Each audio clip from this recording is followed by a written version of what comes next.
오늘 말씀은 예배에 대해서 가르쳐주고 있습니다.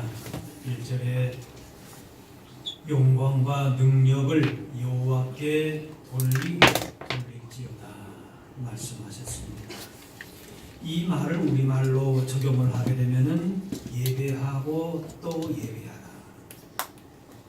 예배의 지속성을 집중할 것을 말씀하는 것인데, 예배는 일시적인 것이 아니라고 하는 것입니다. 그냥 어떤 이벤트로 일시적인 어떤 무슨 일로서 하는 것이 아니라 우리의 삶 자체가 하나님을 예배하는 것이 되어야 된다는 것이죠. 인생의 가장 강력한 그 원동력이 예배에 있다는 겁니다. 예배를 생명과도 같이 여겨야 하는 것입니다. 예배 가운데에 하나님의 임재하심, 하나님의 함께하심을 우리가 느끼고 구원의 은혜를 지속적으로 체험함으로써 우리의 삶도 변화되는 것입니다. 능력 있는 삶을 살게 되는 것입니다. 그래서 믿음의 사람들은 항상 예배하는 일에 힘썼습니다. 아브라함은 믿음의 조상인데 가는 곳마다 예배의 제단을 쌓았습니다. 예배를 통해서 복을 받았습니다. 예배하는 것 그 자체가 성도에게는 복입니다. 여러분이 이 시간에 이렇게 예배의 자리에 나온 것이 세상에 어떤 것을 행하는 것보다도 가장 복되고 가장 인생에 참으로 귀한 것임을 기억하실 수 있기를 바랍니다. 야곱도 인생의 고비마다 예배했습니다. 그의 많은 약점과 실수에도 불구하고 하나님의 지속적인 사랑과 복을 누릴 수 있었던 그 원동력은 예배하는 삶이었습니다. 이스라엘 백성이 애굽에서 나온 그 목적은 무엇인가? 예배하기 위해서 나온 것입니다. 400년 동안의 노예 생활했으니까 얼마나 힘들고 괴로웠겠습니까? 단순히 노예 생활의 해방만이 아닙니다. 가나안 땅에서의 좋은 곳에서 먹고 마시고 즐기기 위한 것도 아니었습니다. 주룩기 말씀 보면은 전사님 누가 기억자가 하는 사람이 있어야 됩니다. 내 백성을 여러분이 신경 안 쓰면 괜찮습니다. 그런데 저는 하는데 혹 이렇게 자꾸 뒤를 보시고 하니까 신경이 쓰이는 것 같아서 내가 말씀드리는. 뭐 애들 소리 나는 거 더 좋은 거 아닙니까? 시골에는 애들 소리 안 들려서 애들 소리 나는 건 좋습니다. 괜찮아요.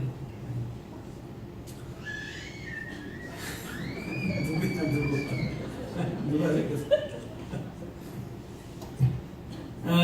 출애굽기 말씀 보면은 내 백성을 보내라 그랬어요. 그러면 그들이 광야에서 나를 섬길 것이다. 그 출애굽하는 보내는 목적이 뭔가면은 나를 섬길 거다. 나를 예배할 것이다. 예배의 그 복이기 때문에 그런 것이.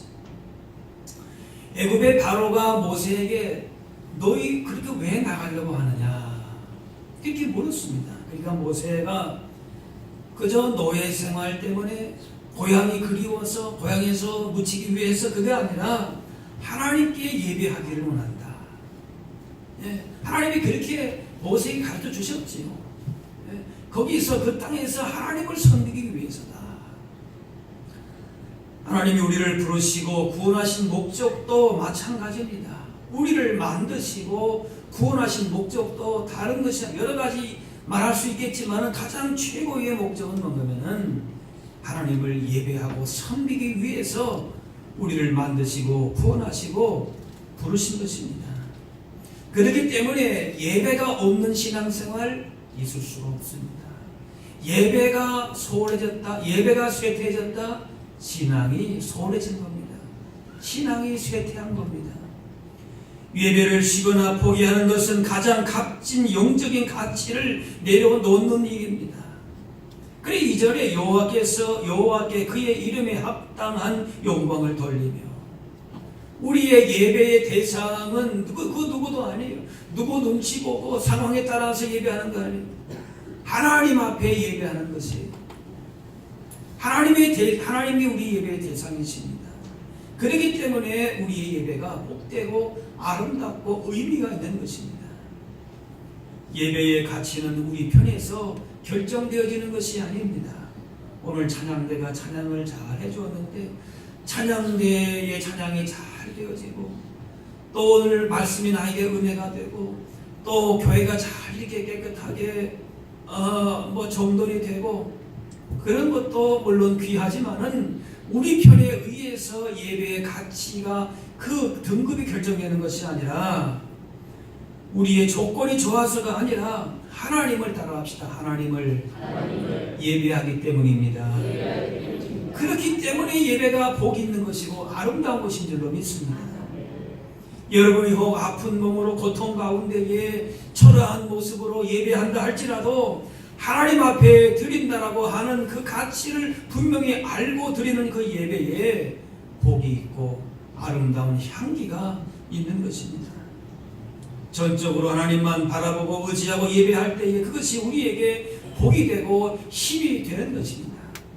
여호와께 합당한 영광을 돌리라 말씀하십니다. 유다의 여호사밧 왕과 백성들이 대적들의 공격 앞에서 절체절명의 위기 앞에서 금식을 선포하고 회개하고 기도했습니다. 찬양함으로 예배하면서 위기 상황을 돌파했습니다. 전쟁에 나가는 군사들을 앞세워야 되는데 노래하는 자들을 택해서 거룩한 옷을 입히고 군대 앞에서 찬양하게 했습니다. 무모한 일이었죠. 그런데 하나님을 향한 찬양과 예배를 통해서 극적인 놀라운 승리를 경험할 수 있었습니다. 출애굽기 20장 말씀에 내가 내 이름을 기념하게 하는 모든 곳에서 내게 임하여 복을 주리라.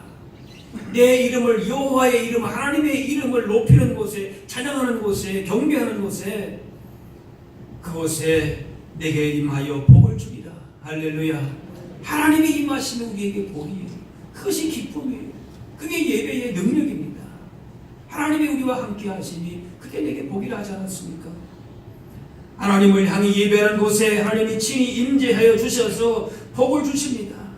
우리가 복 받을 욕심으로만 예배하는 것은 아니지만은 예배하는 이 시간에 하나님께서 좌정하시고 임하셔서 영광 가운데에 이 예배를 받으시고 한없는 복을 우리 가운데에 주시고 있는 사실을 믿어야 할 줄로 믿습니다. 2절 말씀 보니까 거룩한 옷을 입고 여호와께 예배할지어다 그랬어요. 여호사밧과 그의 군대가 거룩한 옷을 입고 다른 것이 아니에요. 하나님의 거룩함으로 무장해서 하나님을 높이고 찬양하며 나간 것처럼 오늘 말씀에서도 거룩한 옷을 입어야 된다. 거룩한 옷이 무엇입니까? 육신의 지배를 받는 우리가 하나님의 기뻐하시는 대로 예배하고 뜻대로 따를 수가 없기 때문에 성령님의 인도하심을 받아서 성령 안에서 예배해야 한다라고 하는 것입니다. 하나님은 영이시기에 육신으로 하나님을 만나는 것이 아닙니다. 영으로서 성령의 인도함으로 가능한 일입니다. 성령님이 함께 하실 때에 우리의 영이 하나님을 만나고 우리를 드릴 수 있는 것입니다. 그래서 우리의 영이 성령의 인도하신 가운데에 예배하는 겁니다. 성령께서 우리 예배 가운데에 충만히 역사하셔서 성령의 거룩한 옷을 입고 예배 가운데 주시는 기쁨과 복을 누리실 수 있기를 바랍니다. 또한 거룩한 옷을 입고 예배하는 것은 진리를 알고 예배하는 것입니다. 그저 막연하게 지성이면 감천이라고 하는 생각으로 정화수 떠놓고 지성을 드리듯이 예배하는 것이 아닙니다. 진리의 말씀 중심으로 예배 드려야 참 예배입니다. 그러면 진리는 무엇인가? 예수 그리스도를 통해서 오는 것입니다. 내가 곧 길이요 어떻게요? 진리요 생명이다 하셨습니다. 예배 가운데 예수 그리스도께서 드러나야 하는 것입니다. 그리스도께서 하신 그 구원의 은혜와 십자가의 보혈의 능력을 의지하면서 그래서 그리스도가 드러나면 드러날수록 그 예배는 살아있는 예배가 되는 것입니다. 그래서 로마서 말씀에서도 따라합시다. 오직 주 예수 그리스도로 옷 입고 예수 그리스도가 거룩한 옷입니다. 이렇게 성령으로 진리로 거룩한 신령한 옷을 입고 예배할 수 있도록 우리가 준비해야 합니다. 여호수아 군대가 거룩한 옷을 입고 전쟁에 나가서 예배할 때에 승리한 것처럼 세상의 옷을, 세상의 어떤 가치를 우리가 다 내려놓고 하나님의 거룩하신 성령의 능력을 의지하고 예수 그리스도의 구속의 은혜를 의지하여서 거룩한 옷을 입고 나아가 예배할 수 있도록 그렇게 준비해야 할 줄로 믿습니다. 따라합시다. 예배는 거룩한 옷으로 준비해야 합니다. 그래서 기도로 준비하고 마음으로 준비하고 물질로 준비하고 몸으로 준비해야 합니다. 사탄이 세상의 가치가 역사하지 않도록 몸과 마음을 거룩하게 지켜야 합니다. 그래서 예배는 미리 준비하고 드려야 하는 것입니다. 성경과 찬송을 준비하여야죠. 단정한 옷차림 좋은 옷은 아니지만은 그 내 몸을 단정하게 갖추어야 합니다. 헌금도 준비해서 드려야 합니다. 예배 시간에 늦지 않도록 해야 합니다. 어쩌다가 늦게 나올 긴급한 일도 있을 수 있겠지만은 습관적으로 늦지 말아야 합니다. 조금만 자세를 바꾸면은 늦지 않고 얼마든지 예배에 참석할 수 있는데도 습관적으로 늦어지는 일들이 있습니다. 상대방이 중요한 사람이라고 여기면은 어떻습니까? 시간 전에 나와서 먼저 맞이합니다. 다 준비하지요. 시간에 별로 신경을 쓰지 않는다라고 하는 것은 상대방을 의식적으로 무시한 것은 아니지만 무의식적으로 무시한 것과 같은 것입니다. 시간을 잘 지키는 것에서부터 예배의 소중함의 태도가 나와야 합니다. 이렇게 모든 것을 잘 준비해야 하는 것입니다. 평양의 예전 산정현 교회에서 주기철 목사님이 심어 계실 때에 당시 민족의 지도자인 조만식 장로님이 어쩌다가 주일날 지각을 하게 되었습니다.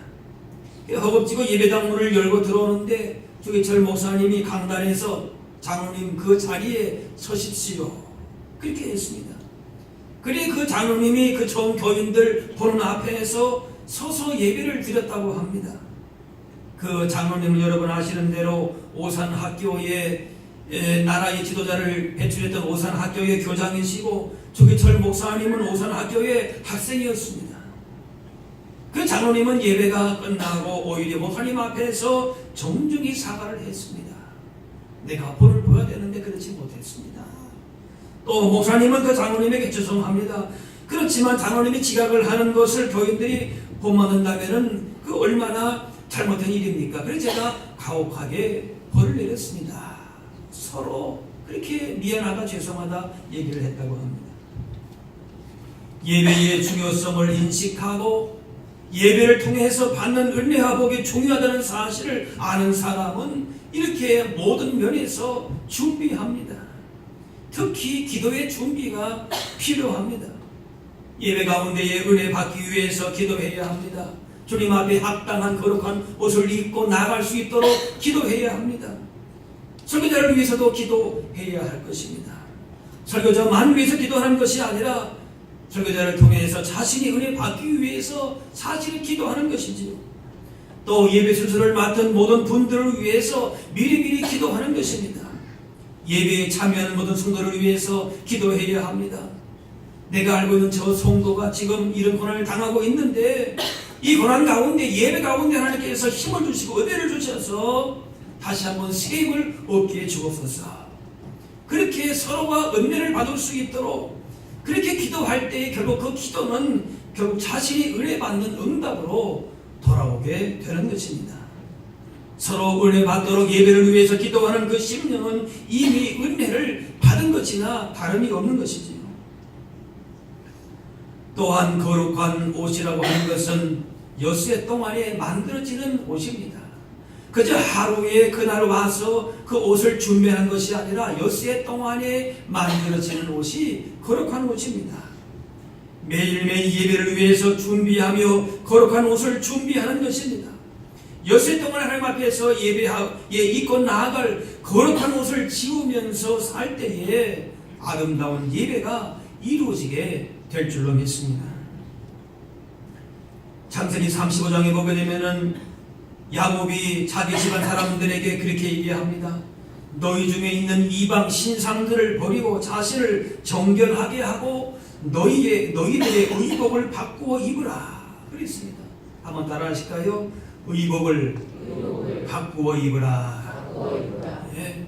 우리가 예배한다고 하지만 여전히 세상에 우리 마음과 생각이 다 빼앗기고 세상의 가치가 중요한 것임을 거기에 매여 살다가 그냥 나오는 것이 아니라 이방 신상들을 버리고 세상의 우상 거짓된 것들을 헛된 것들을 버리고 자신을 정결하게 하고 의복들을 그렇게 바꾸어 입으라 말씀하십니다.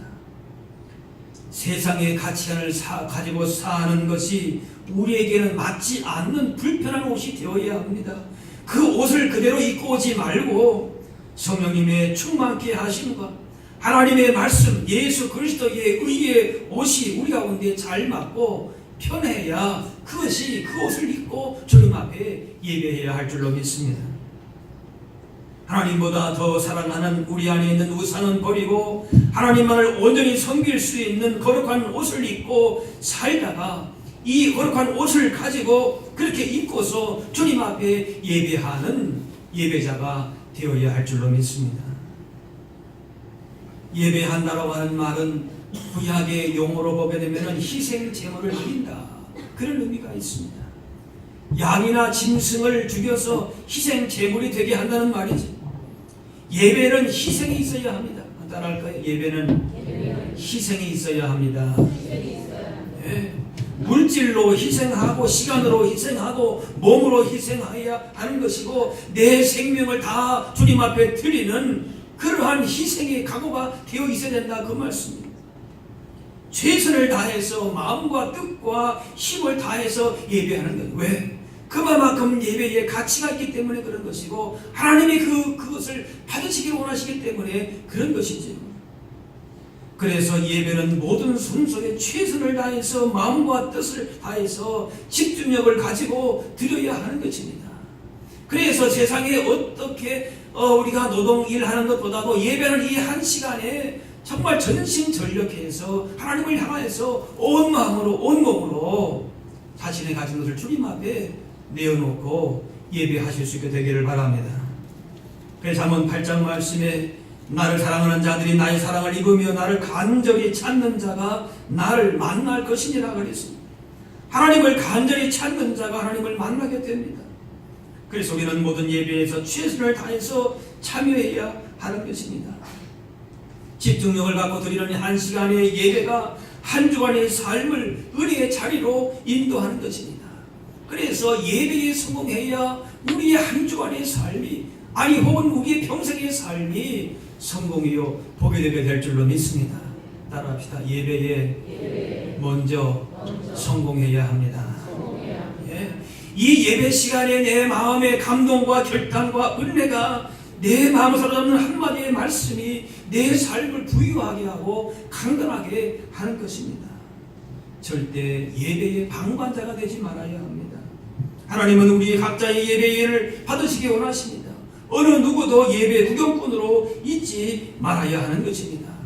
찬양 때만 찬양하고 기도하는 장로님만 기도하고 일반적으로 말씀만 선포되는 것이 아니라 여러분이 각자가 집중력을 가지고 함께 찬양하고 함께 기도하고 함께 주의 말씀을 아멘으로 받아야 할 줄로 믿습니다. 그렇기 때문에 예배를 방해하는 모든 장애물들을 극복해야 합니다. 세상적인 즐거움과 바쁨과 게으름과 세상적인 자랑과 교만과 외식하는 마음, 형식 이런 모든 것들을 방해 요소들이 될 수가 있는데 이런 것들을 내려놓을 수 있어야 합니다.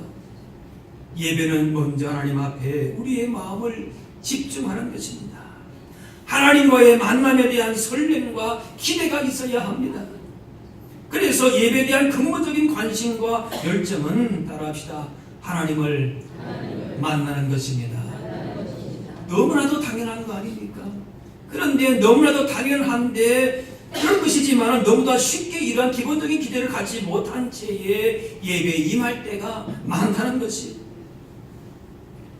야곱이 가족과 부를 얻고 나서 고향 가나안 땅으로 돌아온 후에 형 에서를 만날 걸 생각하니까 두려웠습니다.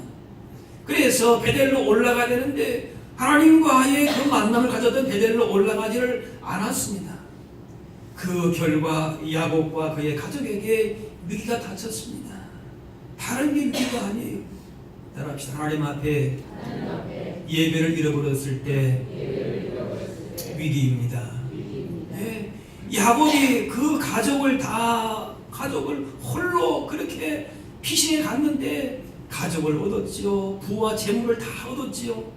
그러는데 뭡니까? 정작 돌아와서 뭐예요? 하나님 앞에 제단을 쌓는 걸, 베델의 제단을 잊어버린 겁니다. 그래서 창세기의 말씀에 하나님께서 말씀하십니다. 일어나 베델로 올라가라. 하나님께 거기서 제단을 쌓으라. 지금 내가 가지고 있는 부와 재물과 그런 가족도 물론 귀한 것이지만은 먼저 귀한 게 뭐냐? 따라합시다. 하나님께 제단을 쌓으라. 기도하고 예배하고 하나님께 나아가라, 그 말이에요.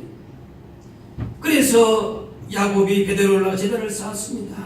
식구들에게 말합니다. 우리가 일어나 베델로 올라가자.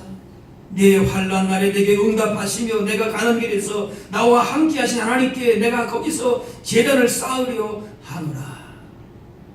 야곱이 예배에 대한 기대와 열정을 잃어버렸을 때에 그 삶에 여러 문제가 발생했지만은 다시금 야곱 가정의 예배가, 기도가, 사명이 회복되었을 때에 그 가정의 문제가 해결되고 가정을 향한 하나님의 복이 다시 펼쳐지기 시작했습니다.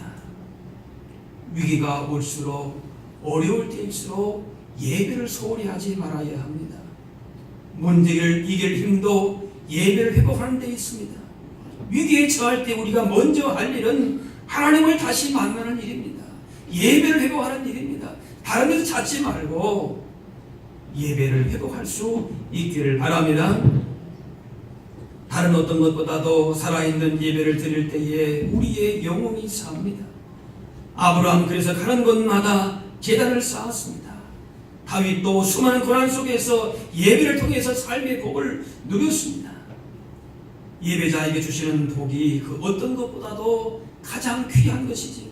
그래서 다윗은 법궤를 예루살렘으로 옮길 때에 너무나도 기뻐서 춤추다가 옷이 벗겨지는 것도 모르고 즐거워했습니다. 그가 왕이 되어서 무슨 권세와 부를 누려서 이렇게 즐거워한 것이 아니에요. 하나님의 성전에서 예배할 수 있다라고 하는 그것 때문에 옷이 벗겨지는 것도 모르고 너무나 즐거워서 예배에 대한 기대와 소원을 가지고 이렇게 춤추면서 예배한 것입니다. 따라갑시다. 예배함이 최고의 즐거움이요 복이 됩니다. 믿습니까? 예배에 우리가 정말 뭐랄까 세상적으로 보면은 승부를 걸어야 되는 거예요. 거기에 승리가 곧 내 삶의 승리다. 그것이 예배의 복이 나의 복이다 라고 하는 것이죠. 예배하는 자들에게 반드시 복을 주십니다. 말할 수 없는, 세상이 줄 수 없는 기쁨과 평안을 주십니다. 예배가 무엇인데 사람을 변화시키고 인생을 변화시킵니까? 사람이 변화시키는 거 아닙니다. 예배의 형식이나 분위기가 변화시키는 것이 아닙니다. 하나님이 변화시키십니다. 성령님이 변화시키십니다. 말씀이 변화시키십니다. 마지막 때에 주님 다시 오실 때에 우리가 그 천국에서 잔치가 벌어집니다. 그런데 어떤 잔치인가? 다른 잔치가 아니에요. 뭐 먹고 마실 게 많아서가 아닙니다. 우리가 뭐 좋은 옷을 입어서가 아니에요. 좋은 곳에 있어서가 아니에요. 그것이 잔치가 아니에요. 어떤 것이 잔치인가?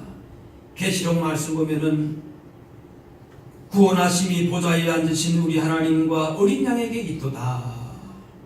모든 천사가 보좌와 장로들과 내 생물의 주위에 서 있다 하나님께 경배하여 찬송과 영광과 지혜와 감사와 존귀와 권능과 힘이 따라합시다. 우리 하나님께 세세토록 있을지어다. 하나님을 높이고 찬양하고 예배한 것이에요. 그것이 뭡니까? 우리가 마지막 때에 누려야 할, 영원토록 누려야 할 기쁨이요 감격이요 복인 줄로 믿습니다. 우리의 승리가, 따라합시다. 우리의 승리가 예배에 있습니다. 예. 이 땅에서 다 모든 것이 다 끝나지만은 마지막까지 영원토록 우리에게 기쁨이 되고 복이 되고 승리가 되는 것은 마지막 날 어린 양 잔치의 예배의 그 복이 되는 줄로 믿습니다. 우리가 10년 초가 되면은 새로운 각오를 합니다. 그 가운데에 제일 먼저 점검해야 될 것이 무엇인가? 바로 예배 생활입니다. 이것은 우리의 영적인 건강과 관계가 있기 때문에 그렇습니다. 건강을 위해서 정기검진을 받는 것처럼 영적인 건강 체크를 해야 하는데, 영적인 건강 항목 중에서 제일 중요한 것이 바로 예배 생활입니다. 각자의 예배 생활을 점검해 보실 수 있기를 바랍니다. 그래서 참 예배자로 세워지고 예배의 복을, 기쁨을 회복하실 수 있기를 바랍니다. 하나님은 우리 가운데에 예배 받기를 기뻐하시고 참으로 예배하는 자를 찾으십니다. 거룩한 옷을 입고 우리의 평생에 하나님께 예배하고 주일만이 아니라 매일매일 하나님이 찾으시는 참된 예배자가 되어서 마지막 주님 오실 때에 영광 할렐루야로 그 기쁨과 복을 영원토록 누리는 예배의 감격을 누릴 수 있는 그 현장에 잔치한 자리에 참여할 수 있는 저와 여러분 다 되실 수 있기를 주의 이름으로 축원합니다.